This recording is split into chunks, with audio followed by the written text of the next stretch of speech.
Hello everyone, my name is Hongbong Chen from Northeastern University. The topic of this presentation is New York Noise Analysis Report for June 2022.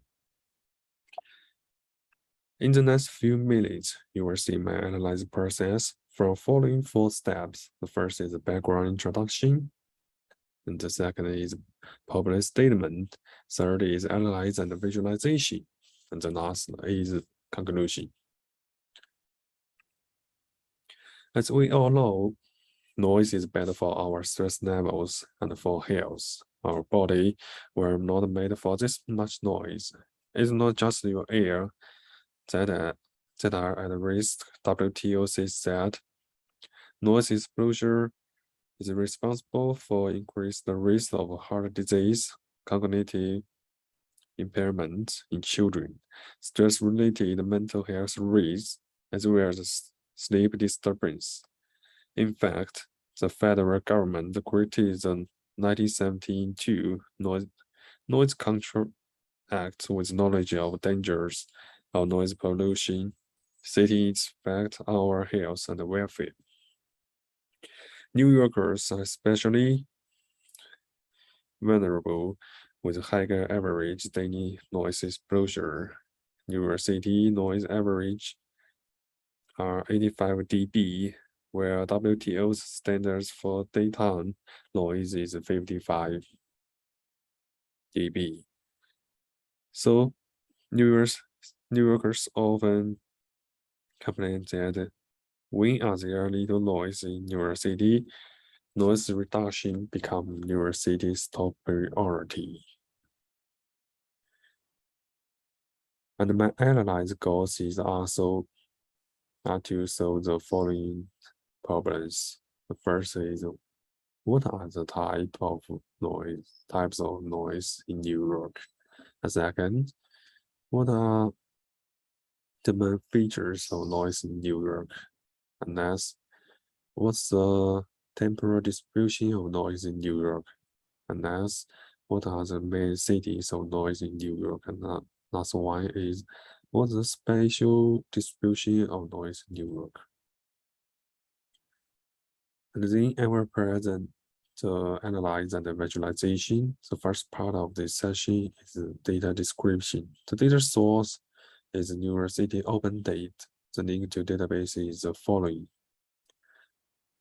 The data selection is all noise data for New York in June 2022. The key attributes are complaint types and the noise description, temporal distribution of noise, weekday and 24 hours. Third is resolution types, and the last one is spatial information, latitude and longitude. Let me start with the analysis of complaint types. From the bar chart, we can see the top 10 of 167 complaint types. The priority of residential noise is the highest. And then we can see that the descriptor of noise. It shows the top 10 of 764 descriptors, and the priority of noise of non-music and party is the most significant. The non-music and part banging and pounding and loud talking are all residential noise.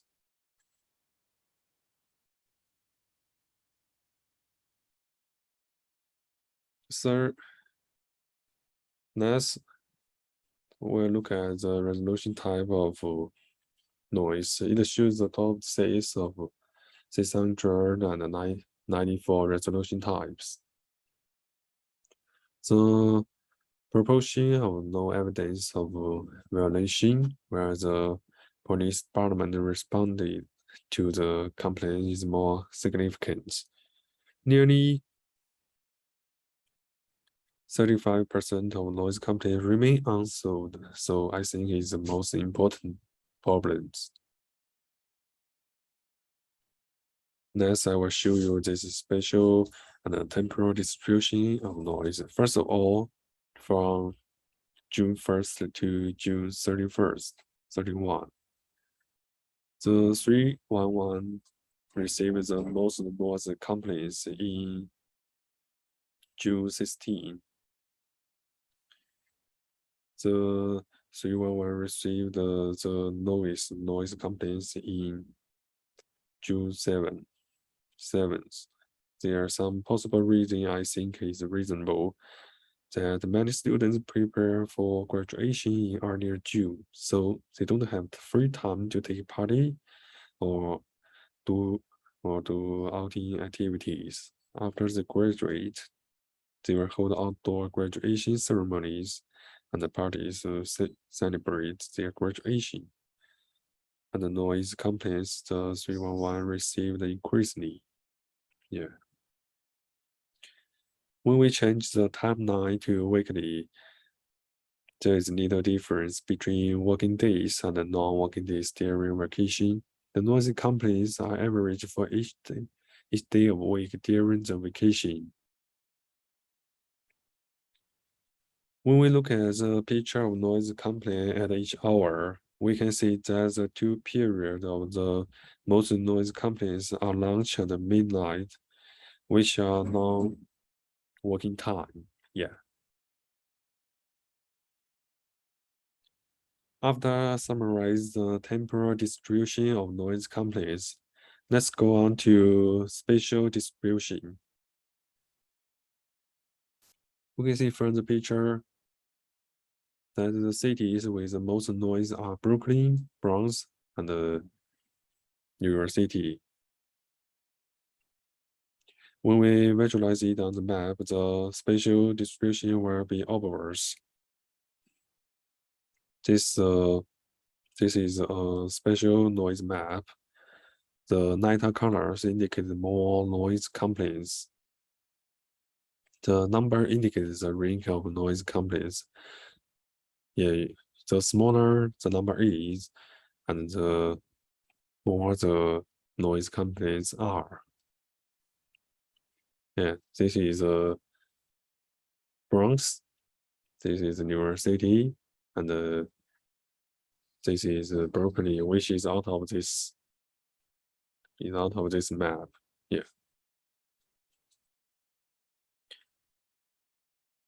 So let's look at the time distribution of non-music and party. Non-music and party is most concentrated on weekends. The second is non-music and party is most concentrated from 9 p.m. to 2 a.m. the next day. Yeah, which are all the non-working day. So we visualize it on the map. The darker color indicate more noise complaints, and the cities with the most noise of non-music and party are Bronx and Kings. Yeah, you can see this on the map. It's very obvious. So based on above analysis, I will conclude the following points. The main source of noise is loud and music. The main cities of noise is Brooklyn, Bronx, and New York City. The main reason of noise is mainland. Yeah. And the last one is main time distribution of noise is mid-month and non-working time. This is my presentation. Thanks for watching.